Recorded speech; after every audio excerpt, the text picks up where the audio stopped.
Houston, UAB. We'll start here. Houston, 8.5 at DraftKings, 8.5 at South Point, and then opened up 8 over at Circa. Right now up on the screen, Houston laying in the range of 8.5 and 9 with a total of 136 or 137, depending on where you shop for some of your numbers. And so when looking at this matchup, right, to me, the initial thing is, how does UAB handle Houston on the glass? We know what they want to do, right? Yeah. They're a good offensive team, but we're talking about the third best offensive rebounding team in the country. It is put up a shot, grab your miss, and then, of course, get second chance points. Can UAB, that's the first thing I thought of, is can UAB box these guys out and keep them off the offensive glass? Because that's hard for this Houston team. It's going to be the key here in this matchup. This Blazers team, couple things with them. I like Andy Kennedy as a coach. I think he's done a really nice job.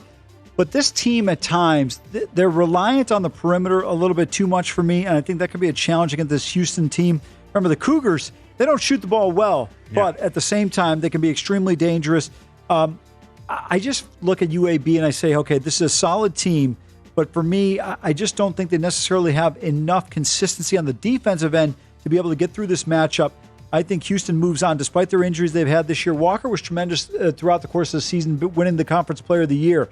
But he's going to have a harder time against this defense getting clean looks. He's a smaller guy. His quickness works in his league. But when you look at a guy who's 5'11", probably closer to 5'9" or 5'10", trying against that Houston team, it's going to be a real challenge here. They were very fortunate to get through Middle Tennessee in that triple overtime game. Yeah, and so for me, yes, very fortunate in that game. That was a ridiculous game, by the way. So what I was looking at here is, and you kind of alluded to it, if Houston loses this game or if they don't cover this game, to me, it's because of that offense. They shot just 31.7% from three-point range in conference play. They were 10th in free throw rate. They shot 67.8% from the line as well. So they barely got to the line, and when they did, they didn't take advantage of it. So if Houston fails to cover a number like this, it's because the offense really hits the skids, and they're not getting those second chance points like they want. Because to me, when I watch them, especially last year, it seems like a team that was just a little bit reliant on just put it up, grab your miss, and then see if you can get it back into the bucket. You're absolutely right. And they can do that when they're more athletic and better against certain teams. And I think in a matchup like this against UAB, they may be able to do that to a certain extent.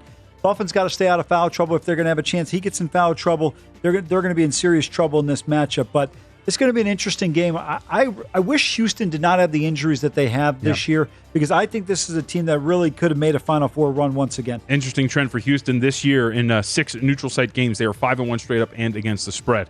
Get prepared for all the madness with VSiN's tournament betting guide, daily best bet emails, plus full access to VSiN through April 5th for only $19 at vsin.com/madness.